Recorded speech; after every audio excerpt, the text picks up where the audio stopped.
And so I am trying to remind the cryptocurrency sector, this is actually a good thing for our sector. It is the federal government for the first time ever officially saying, we recognize you. We see you, right? We're now.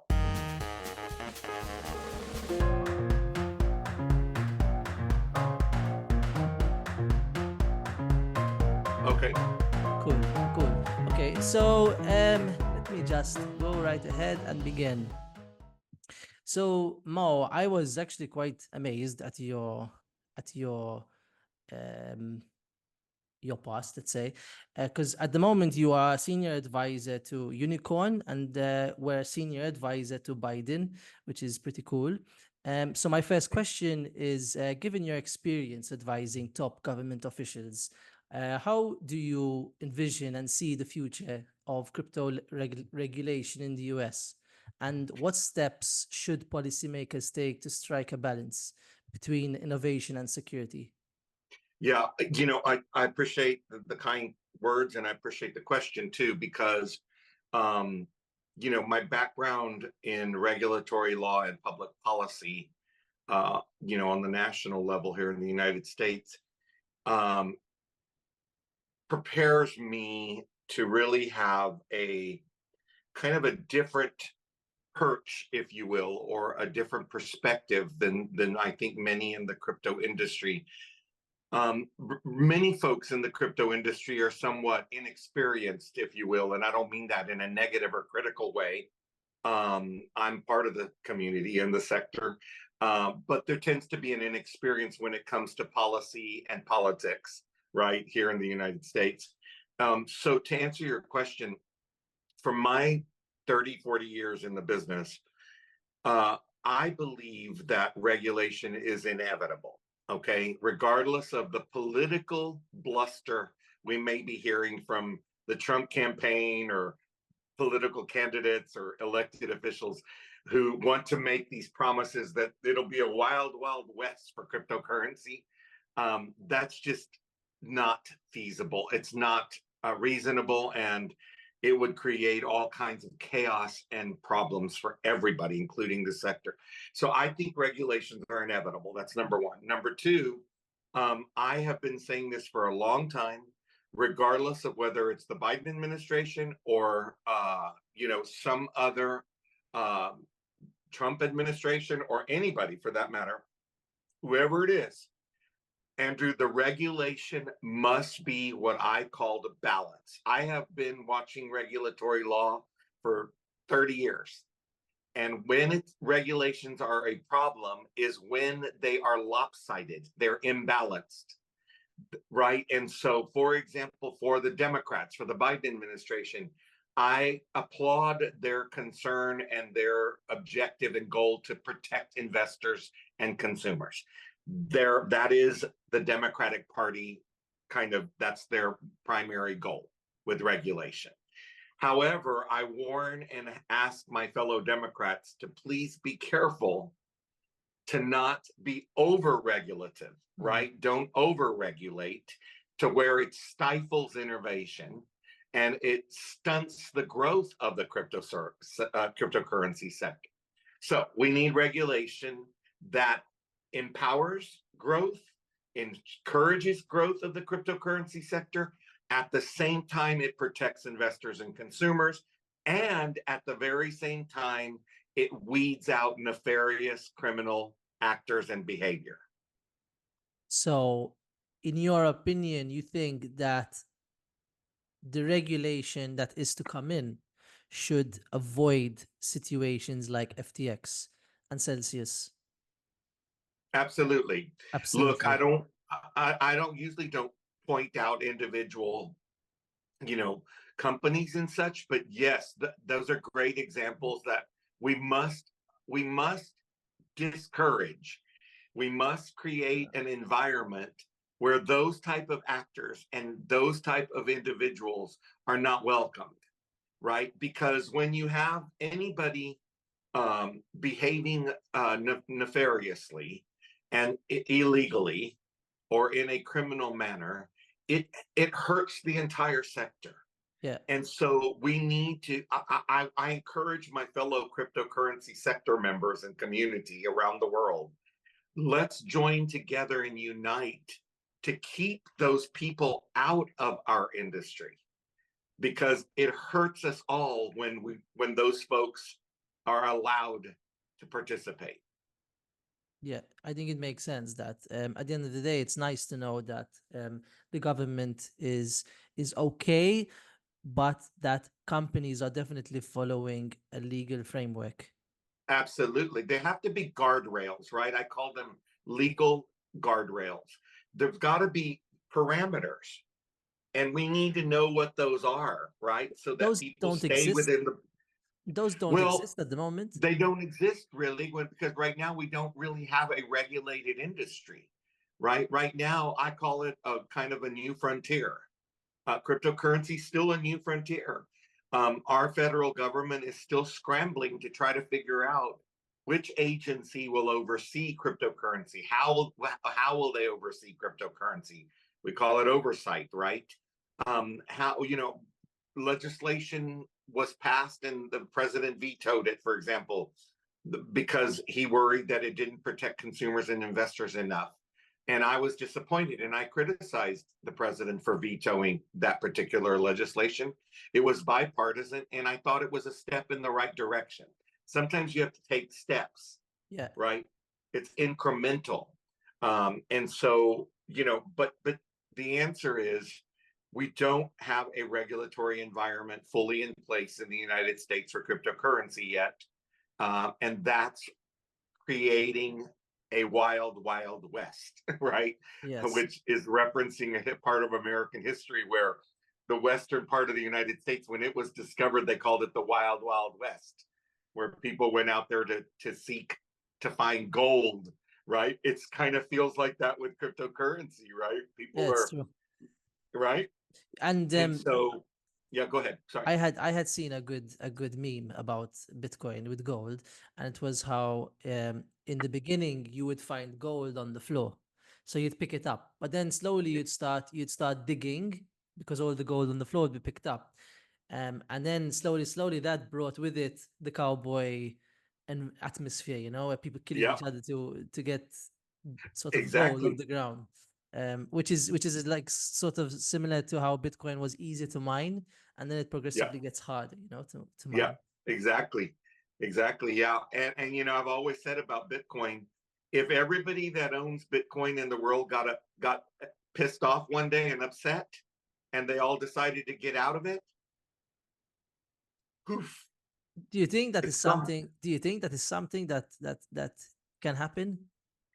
I don't. I think too many people own it now that Yeah. I don't think that could probably happen. But the point is still relevant, right? Which Yes. is when you have a cryptocurrency that has no assets backing it, I think you're playing with fire. Personally, that's my personal opinion. I've always believed that you're trading air, right? And it's to me, it's extremely volatile and vulnerable to a lot of extra dynamics. Okay. Yes. That's why I'm a big advocate of asset backed cryptocurrencies like Unicoin, the one that I'm a senior advisor on, because I think it's important for investors to see some semblance, some sample of what they're comfortable with, what they're familiar with, So right? So so it's asset-backed cryptocurrency does bring a familiarity, yes. right? Yes. And it is backed. So what kind of asset would it be backed by? Unicoin, for example, is backed by several $billion worth of real estate. Ah, I see. Yeah. And so that brings me as an investor comfort because I then know that at least they could sell the real estate, Yes. right? If they had to Yes. liquidate, they could, right? Yeah, So, I think there are different ways of how you can look at how, for example, Bitcoin is backed. So a lot of the explanations for why BTC is backed, it's not by air, let's say, is it's backed by the energy or the mining or the effort like that tangible force, which is the mining equipment that goes into let's say securing the network. So in your opinion, what are your thoughts, let's say, on the Biden administration's plan to tax digital currencies? Do you see this as a necessary step, and how would they do that? I think it is a necessary step, and I am a glass half full kind of human being. Same. So I view it as a very positive step for the cryptocurrency sector. There you go.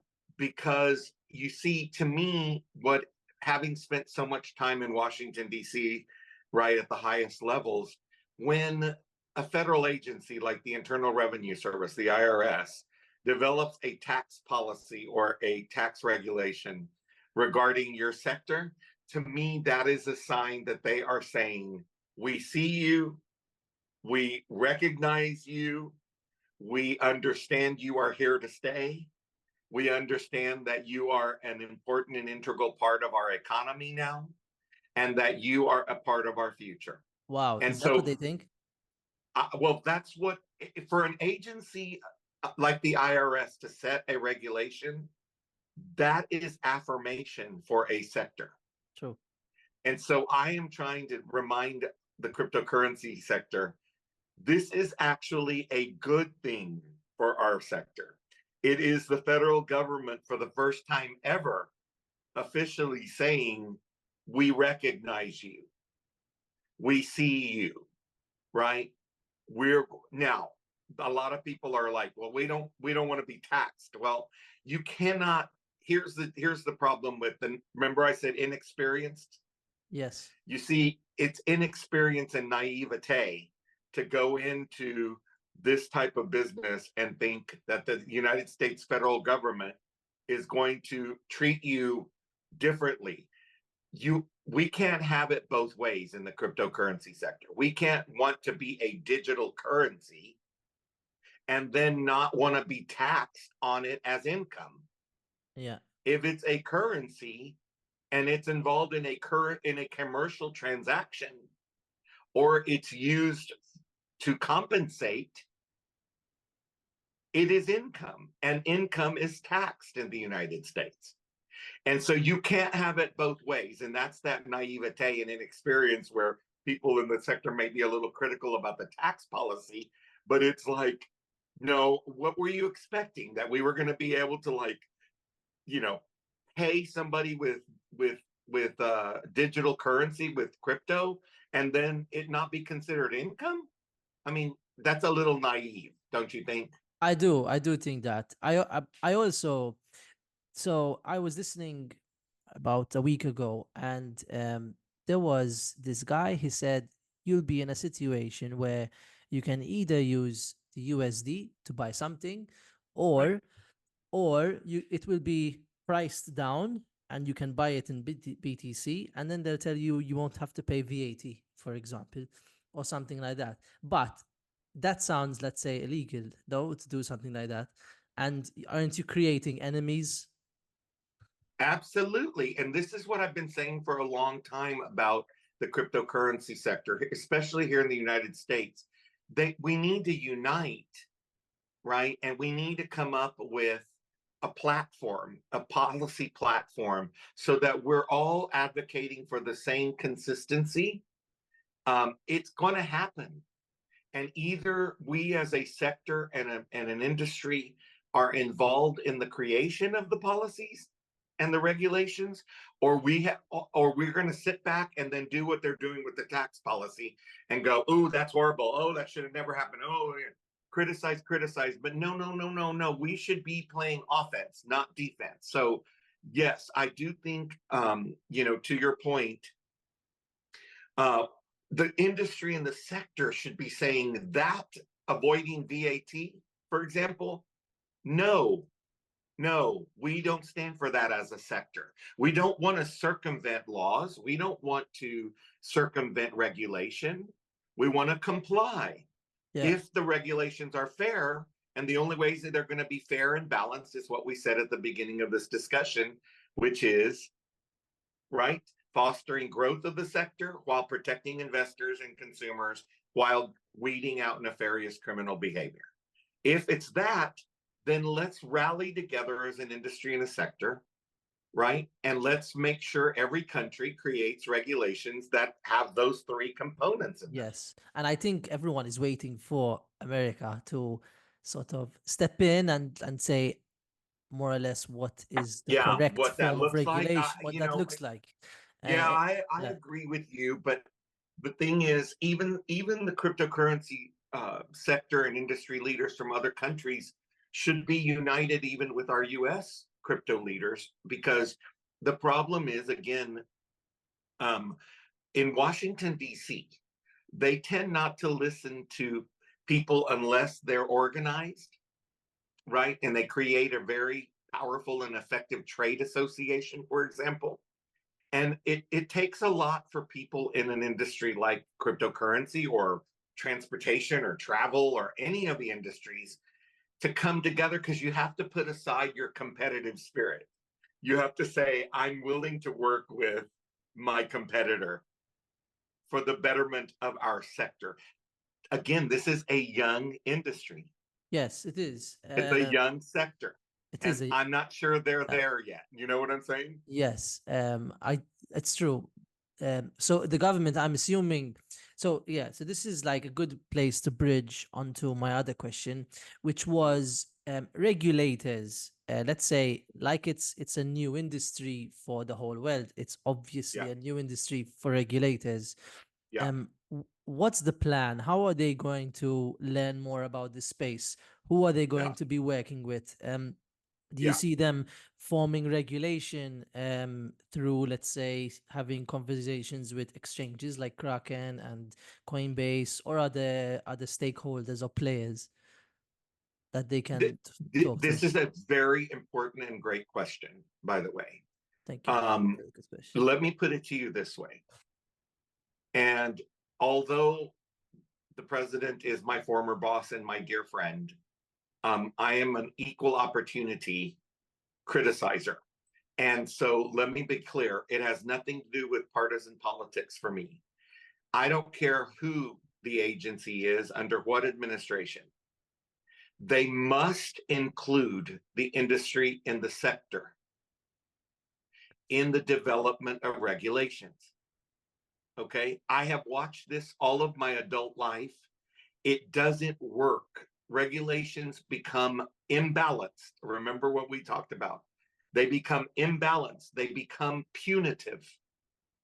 They stifle growth. Punitive means they punish. All they do is punish instead of foster growth. Okay. And so regulations become unbearable and over-regulation when they're not balanced. And so to me, the agency, the SEC or any other federal agency here in the United States, they better be talking to the industry and the sector they're trying to regulate. They need to be talking to our colleagues. And this goes back to the trade association comment, because you see, if we're united and we have a trade association, we can speak as an industry, right? And this, again, is very powerful, because then the federal agency understands if we invite that trade association to come sit with us and give us insight into the industry and the sector, help us better understand the industry and the sector, help us understand the entire ecosystem of the sector, right? And help us understand everything about blockchain, help us understand everything about cryptocurrency before they go and try to create regulations on something they don't fully understand. Agreed. So they must include the sector. If they have not, and they do not, or they just pick one company from the sector and they don't talk to a diverse members of the sector, then shame on them. That is bad. And the regulations that result, I predict, will be horrendous, and they will not be sustainable. And horrendous they don't work. Means what? Exactly. Well, remember, regulations, whatever ends up happening, is over time, once regulations are set in place, they start to be enforced and implemented. Yeah. Right. And when that enforcement and implementation starts occurring over time, what we've seen happen traditionally, historically, is if a regulatory platform becomes abusive, if it becomes prevented too over-regulated, in other words, if it becomes stifling to the industry, then what starts happening is you have legislation that starts happening to course correct, as we say, right? To correct whatever the regulations improprieties or its weaknesses are. So they evolve. Regulations can be changed and they evolve over time as the industry and consumers start recognizing how they are impacted, right? No, it makes sense, and I think when you overregulate, I think how I receive that is you create, for example, maybe a lot of bureaucracy, a lot of maybe paperwork, a lot of red tape for what you can't do. Yeah, Andrew, that's one great example of overregulation when you have to file 17 forms just to like start your business or something like that. Then you're choking and strangling the free market, right? And so this is something I've been saying in every interview for 2 years, to the federal agencies, to the SEC, to the Biden administration, and to other administrations around the world, other governments around the world. Let's start using regulation and government to tell people how they can do something rather than just not why they shouldn't or they can't.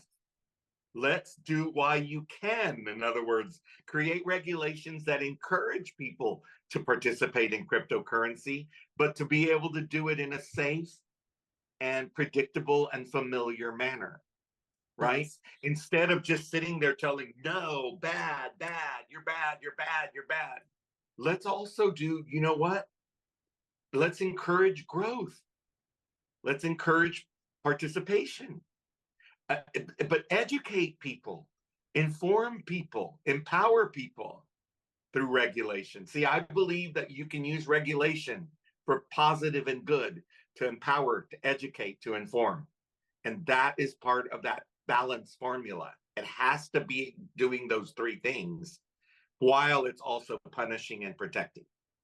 It's a nice spin actually on it, that regulation will enforce positivity in the space, because Absolutely. because currently people, it's already really difficult to understand, full stop. Exactly. So and most people, I think, most people just see regulation as a negative, toxic, bad thing. yes, But it's not always, it doesn't have to be. yes, It can actually foster growth, right? Empower and educate the consumer and the investor, and protect us from those bad actors. It can do all of those things. and help reduce barrier to entry for the individual. Exactly. That's what I mean by foster growth, right? Yeah, Encourage exactly. participation. Yes. In other words, why can't when you have a regulation, why can't, I know it can be done. I've worked on these before. I've done them before. You can write a regulation where you say, well, this is not allowed. This is bad. You will not be, you see what I'm saying? This, you can't do this, this, and this, but you can do these things. And let me tell you how you do these things, right? Yeah. Right.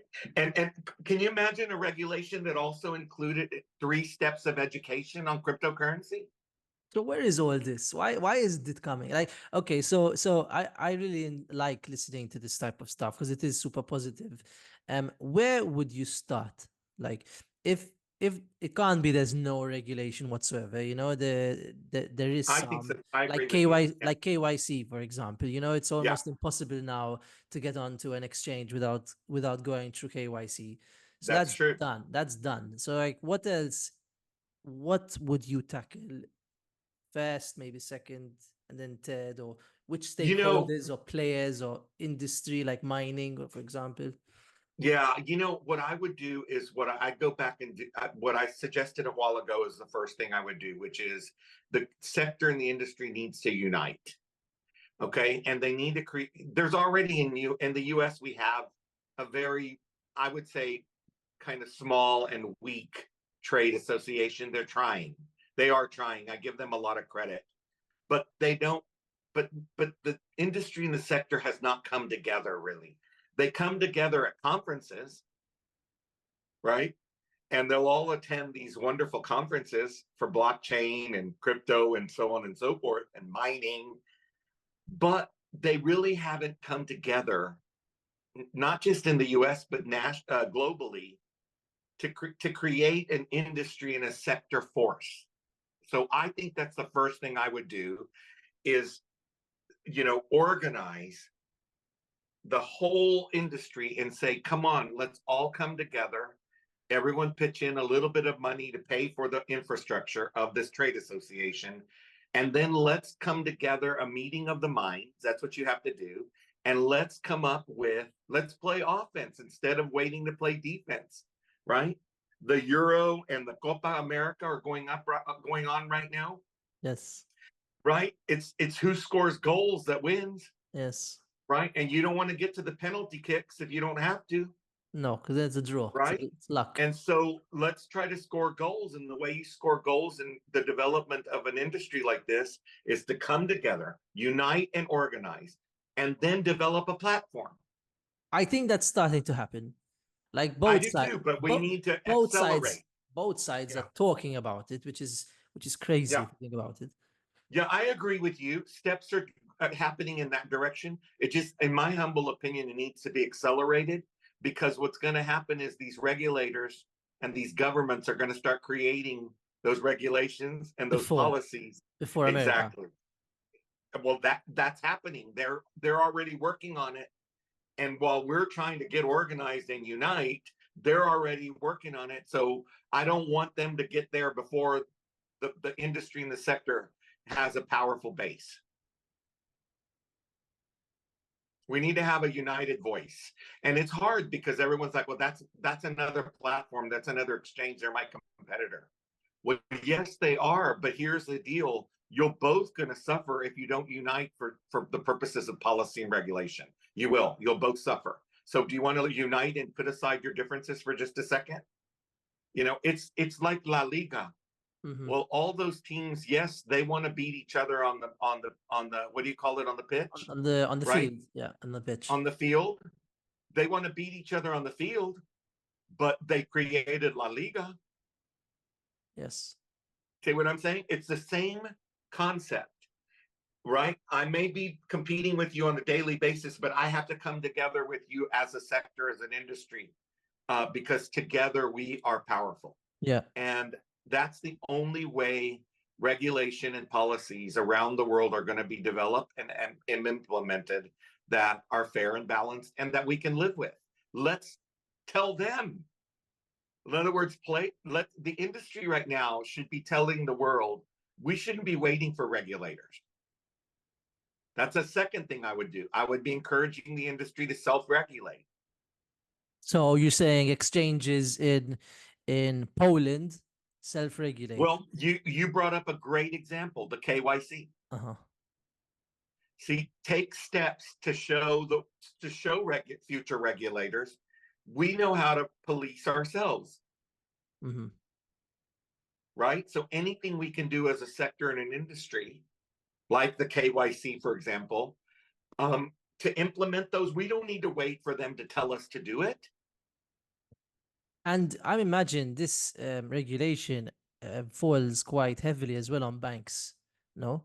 Like when they will allow banks to maybe custody and all this, or is that very far into the future?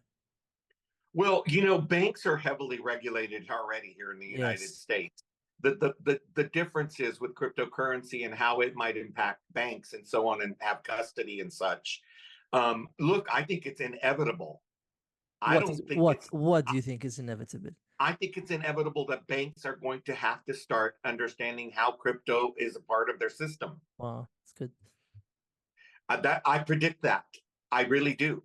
And I don't think it's as far down in the future as we think it is. Yeah. Because I don't see how you how we argue and advocate for as an industry that we want to be considered a digital currency, right?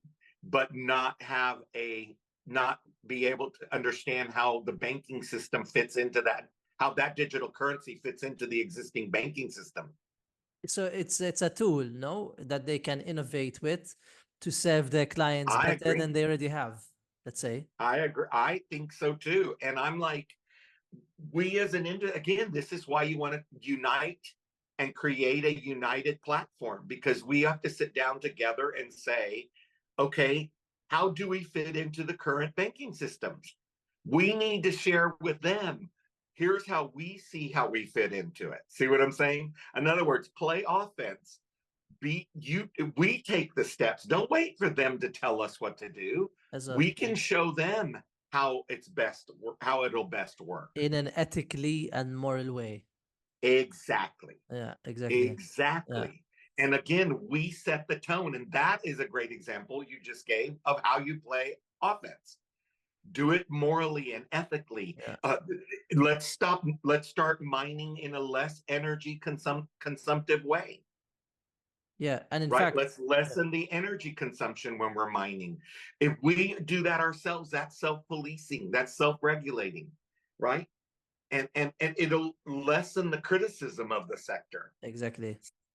Again, offense. Don't wait to play defense so that people can go, oh, y'all are using up so much energy. You're killing our planet.